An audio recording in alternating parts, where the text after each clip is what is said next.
going to continue our media availabilities with our pole sitter for tomorrow's race, Ryan Blaney, driver of the number 12 Ford for Team Penske. If you have a question, please raise your hand. We'll get a mic over to you. We'll start there in the middle with Jacob. Jacob Seelman, Raceface Digital. Ryan, given how tough it's been late in these super speedway races to make moves, particularly this year, how vital is track position now that you have it and being able to control this race as much as you can Saturday night, given that it's so hard to find the energy? Yeah, I would say this place is easier to go forward than Talladega.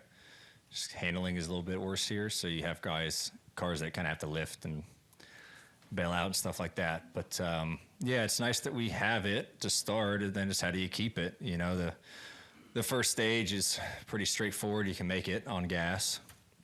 But then how do you play second and third stage to set yourself up for after the pit stop? And just kind of the way this racing is. I personally wish it wasn't that way.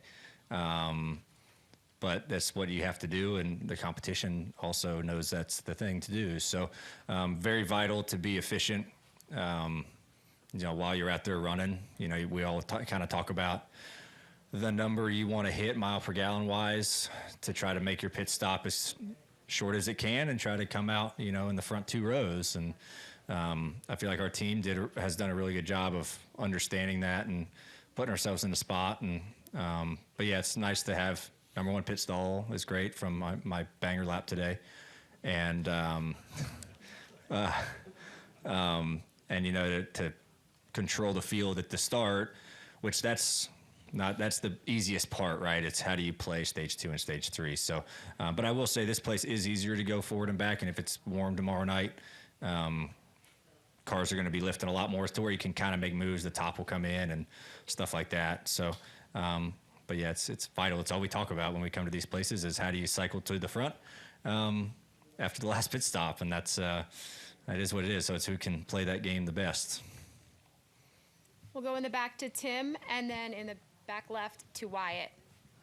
Ryan, Tim Kettle, Famo Motor Racing Network. I want to ask you about the start of the playoffs next week, the first round in particular, those first 3 tracks, Darlington, Gateway, and Bristol. Is there one of those racetracks that stands out to you out of those 3 that you feel is your strongest track? Not really. I feel like all of them kind of play to our strengths. The spring race at Darlington this year was great for us. Had it won and had a late yellow, and then I look at Gateway has always been a great track for us as a group and as a Team Penske. I feel like, you know, we've won 2 out of 3 races there, and I've run really well in the other one, and I think just as a whole that place is good to us. And Bristol, I think we've been getting better at that place. I feel like last year was a little bit of a struggle for us, but I love how our car was there in the spring. So I can't really pick out a track in particular that I feel the strongest about in that first round. I feel like we do a good job at all 3 of those in the past, but that could go away. You're right. You can't just plug and play what you did there in the past. You have to continue to evolve as a race team and things like that. So I like all of them, but it's how did we keep with the times since the spring at Darlington and since last year at Worldwide. And then Bristol, how does the night race kind of fluctuate a little bit of what we saw there in the spring. But I overall just look at our strength as Team Penske right now, and I really like where we're at. So hopefully that continues to all the tracks across the 10 weeks. And then on tomorrow night, just very briefly, on the last lap, if you're out front, would you rather be the driver that's trying to throw the blocks, or would you rather be the person that's trailing trying to make a pass on the last lap? Yeah, I don't know. I'll tell you, if I'm in one of those spots at the end of tomorrow night, I'm going to be happier than can be. I've not finished a lot of these Speedway races as of late. Taking a lot of hits that I wish I wouldn't have taken at these places. So goal 1 for me is just to finish. Goal 2 would be great if I'm in one of those positions. And I've always been more comfortable leading and kind of controlling it, especially at the end, to where you are yourself making that decision of the block. And I tried to be very, very methodical of how I do those, you know, maneuvers and things like that. And I talk about it a lot of like, there's certain blocks with this car you can't make. Like, and you see it all the time of how wrecks happen. Guys just kind of make not the best of blocks, and you just can't make them, and it causes a huge pileup. And guys will do what they need to do to try to get in the playoffs or things like that. But I've always been the most comfortable out front, making your own decisions of, do I have enough time and space to throw this block, or do you try to live to fight another day? If it's down the backstretch, I'm probably not going to throw a massive block because I still have half a lap to try to get back to the lead. If it's off of 4, you just kind of weigh in the situation, So I would rather be out front because that's where you're making the biggest decision there, instead of trying to pass the leader who you never know what kind of block they're going to throw. We'll go in the back to Wyatt and here to Scotty. Wyatt Thompson with UNF Spinnaker Radio here. You're only 25 points back from Chase Elliott, who's currently second in the standings. Do you feel like you could potentially get up to second in the standings at the end of Daytona tomorrow? It's possible, for sure. I think that's one of the biggest things we've looked at this week of, we can get to second, and that's big. A few more bonus points for the playoffs. And after the season we've had so far with a bunch of DNFs and stuff, it's pretty amazing that we're 5th. It just shows how well we've run. And to have a shot at second, I think, is really, really strong. So, yeah, it can definitely happen. I'll be paying attention to the guys I'm racing around in points all night through the stages and stuff like that. And then when you get to the final stage, you go try to position yourself up for the win, but you try to snag as many stage points as you can. So, yeah, it's definitely possible. That's for sure. You never know what can happen. And then with the 2026 full Cup Series schedule released earlier this week, there's 2 off weekends, and then Chicagoland Speedway is returning to NASCAR. Just give me your thoughts on those. Yeah, I think bringing Chicagoland back is a great move. With losing the Chicago street race, bringing it to Chicagoland, at least Illinois has a race still in their state. So I'm happy with that. And Joliet isn't terribly far away from the city. And I think a lot of people have been trying to push for that track to make a comeback for a long time. I was pretty sad when we left there because it would put on a great show. I think with this car, it put on a fantastic event. So, yeah, I'm excited for that. With the schedule next year, I think us going to Coronado is going to be a lot of fun. I was able to go out there a few weeks ago and meet all those folks, and not all of them. There's 40,000 people that live on the base, but to meet a lot of their head people there. They're great people. They're really excited for us to come. They're going to roll out the red carpet for everybody. And to celebrate, I think it's 250 years, or maybe 150 years in the Navy, I think. 250? Yeah. I think that's great. And to be a part of that, to celebrate their history and things like that, that's just what I'm really excited for that too. So, yeah, I think they did a good job on the schedule. Some things got moved around. People made a big deal about Watkins Glen getting moved to May.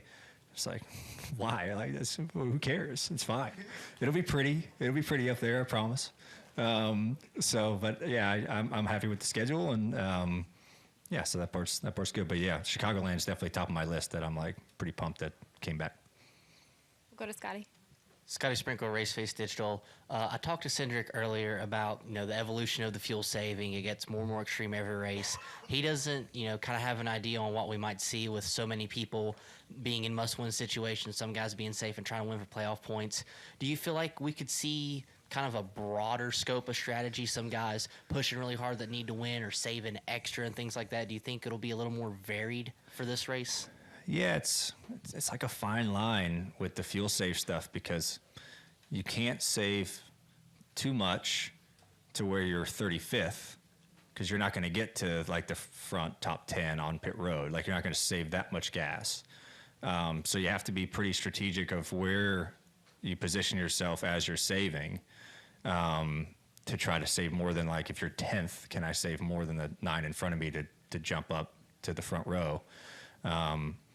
But you can't just dig hard the whole time if you're a guy who needs to win, right? Because if you just go wide open and don't fuel save at all, then you're going to cycle further back than the guys who saved on the pit stop, and now you're put yourself behind the 8 ball. So I don't really know. It's hard for me to predict how these races play out. You kind of you have your game plan. We have our game plan of what we think is the best for us, and you audible all the time of what other teams are doing and how they're approaching it. You at the same time trying to keep your game plan in the back of your head. So it's hard to know what to expect. I know it's going to be a wild race, that's for sure. These cutoff races before the playoffs, this one's always gets crazy, and I just hope everyone stays safe and nothing happens, and hopefully keep cars on the ground and stuff like that. And but yeah, I don't. As far as the race flow, I have no idea how it's going to go. You'll find out just as soon as I do how it's playing out. We'll go in the middle to Dustin.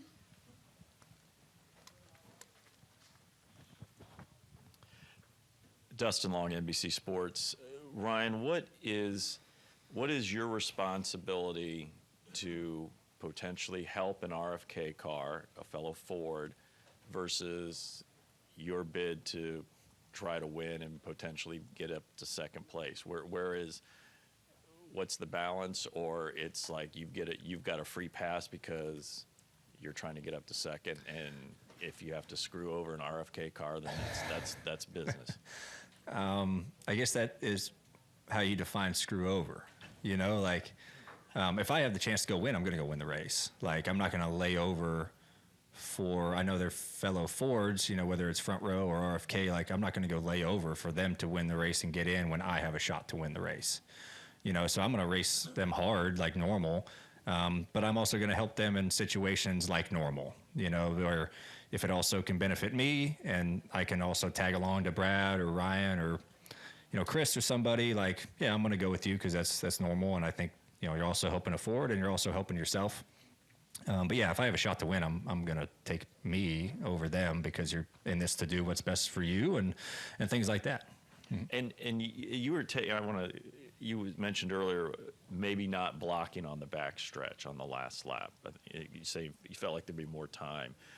I understand that, and I think we've seen that at times, but how difficult is it to let somebody get by a mile away? To me, I think my natural reaction was like, even if it's going to put me in a harm's way, I'm going to block because you just don't know when the caution's going to come out or anything, and I'd hate to be the guy that lets somebody by or, kind of let some guy think I'm going to get by and the caution comes out and I've just lost that chance. Yeah, I mean, those are the decisions you have to make all the time, like I've always tried to look at it as a long game type scenario of like, okay, if I'm leading, I'm going on the backstretch and a lane's coming pretty quick and I don't think I can block it, or there's a 20% chance of this block working.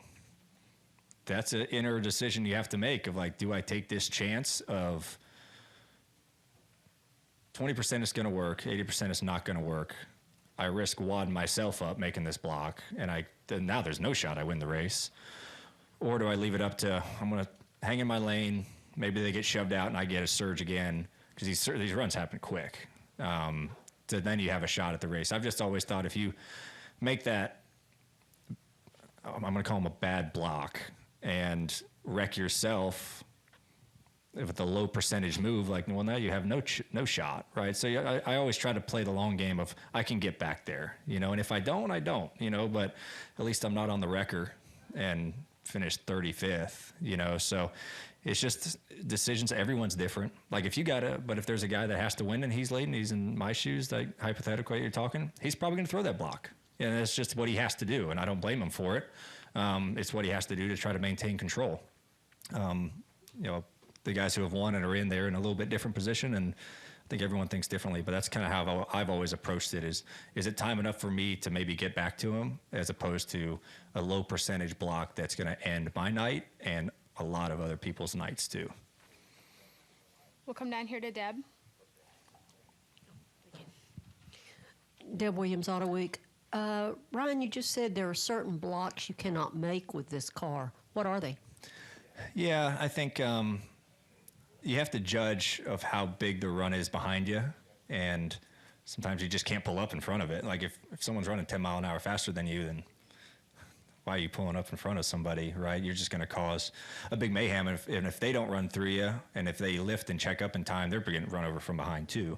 That to me would signify as a bad block. Just being like situationally aware of where you're at on the racetrack and the closing rate of some of these things, like that's a tough one. So yeah, I think the closing rate stuff is really big. You see that a lot. Like guys are coming 10 miles an hour faster. That guy like last second pulls up and causes mayhem. That to me is just not the smartest of moves. Thank you. You're welcome. Are there any final questions for Ryan? We'll take one last one here from Bob. Bob Hawkers, Fox Sports. Have you taken a look at this A-post flap at all? And Yeah. what's your thoughts on it? And is there any, like, would you have liked to have made some qualifying laps just to see if it moved at all or fluttered at all? Yeah, I've seen it. We had a meeting last week in Richmond with NASCAR, and they, we've learned about this for a long time. And when they presented it to us last year, and just took them a while to kind of implement it correctly. And I'm happy we finally have something that they think will help.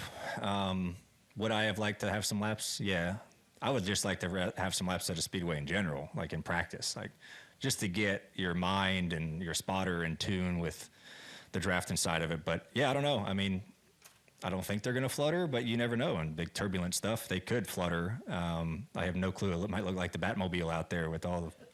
I have no idea. We'll find out tomorrow night. So, but if it helps keep the cars on the racetrack, like I'm all for it.